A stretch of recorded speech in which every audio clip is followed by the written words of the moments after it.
It's an occasion. Australia have already been involved in their cup final this summer, beating India at the Oval in the World Test Championship. But for England, this feels very much like a cup final. Failed to win this Test match at Headingley, and the Ashes dream, or the dream of regaining the Ashes, disappears. England very buoyant despite being 2-0 down. I feel they've played good cricket in both Test matches, but for the odd session here or there, they may be 2-0 up themselves. But the reality of it is they've got a mountain to climb, and what a great place to come and do it. No better place when you need an Ashes miracle, for sure. Broad has the ball in his hand from the Kirkstall Lane end. Stokes has set in place 4 slips, and it will be David Warner, Stuart Broad's old foe, to take first ball.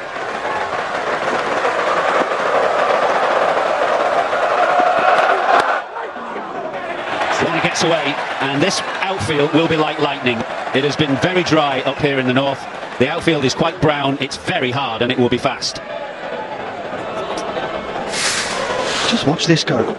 Warner in behind it, back and across. Straight back, trying not to topple over, but it just races away, like the greens at Augusta. The outfield at Headingley. There is going to be runs scored here, guaranteed. The stimp meter running hot. And that's a good start for David Warner.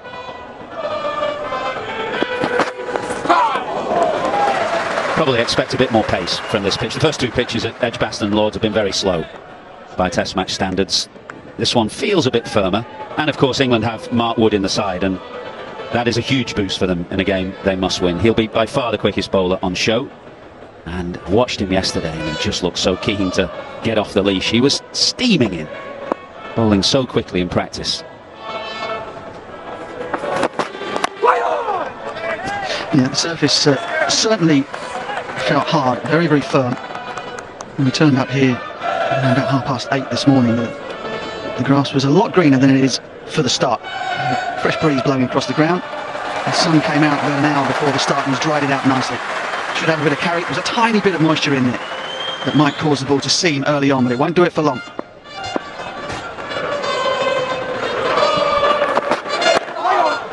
And just to explain the rationale, I think, behind Stokes' decision to bowl first, that there is a bit of live green grass on the pitch, but I don't think he's bowled expecting it to dart around everywhere. It's more that the recent history of this ground suggests that the pitch doesn't get any worse, it doesn't break up. Teams have chased successfully in the last 5 Test matches here, and so that's the reason. He'll hope for early wickets, obviously, but he won't fear batting last either. And Broad strikes. For the 16th time, David Warner goes to Stuart Broad. In the slip cord and safe hands, a roar from the Headingley crowd. Terrific delivery from Stuart Broad. Warner playing in a wide delivery. I don't think he needed to play it, and it's a terrific catch, a magnificent reflex catch from Zach Crawley at second slip. Just goes feeling for this one, David Warner. And that is an excellent grab. Slow motion didn't do it justice, and Broad runs straight to the Western Terrace and gets them fired up. Not that they need it. Warner goes for 4, Australia 1 down. The batting, that once the hardness goes out of the ball, and that can happen certainly because the surface underneath is very hard, it just whacks away at the Duke and it softens it up. But when it's hard, you get that sharp seam movement, and the odd delivery will bounce 3 to 4 inches higher than perhaps you'd expect, or at least than it does when the ball is 20 to 30 overs old. Khawaja then to face his first ball, 5 slips await. 3 days in between tests. An early no ball. You normally get the no balls from the other end, actually, from running in from the Kirkstall Lane end, which is slightly downhill all over that list. It's beaten Bairstow. He's beaten everything.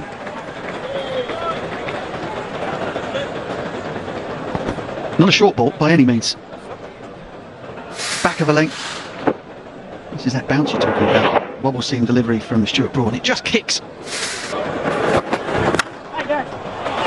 Just like that, to the offside this time, not the leg.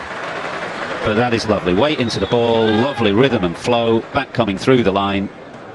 And as I say, if you beat the infield here this week with this outfield, you're in business.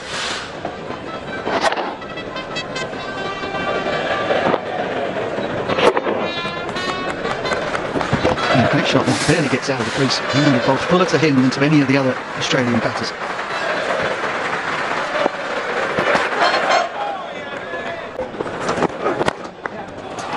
Runs there and don't bother running, I think. Just flying away to the fence. There's runs to be had if the bowlers are offline.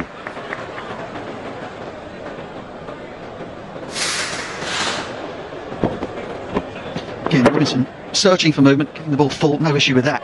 Just the line tiny bit too straight. And that Marnus seems to have the head and the balance in the right place at the moment this morning.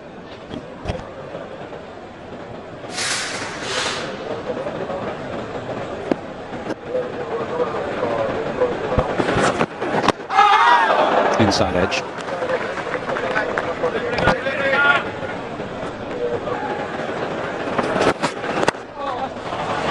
Clipped again. And there's just the ball just hit the footholes, and I thought that might have slowed it up a little, but it has run away again. How many boundaries now this morning? Quite a few. 4 already into the 5th over.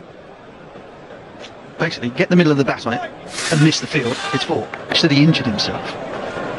Joe Root kind of using him to bowl as Australia were moving towards a declaration, and he just kept running in over after over after over at Sydney, and I was thinking to myself, you're using a Ferrari to dig holes in the road here, and sure enough, he blew up.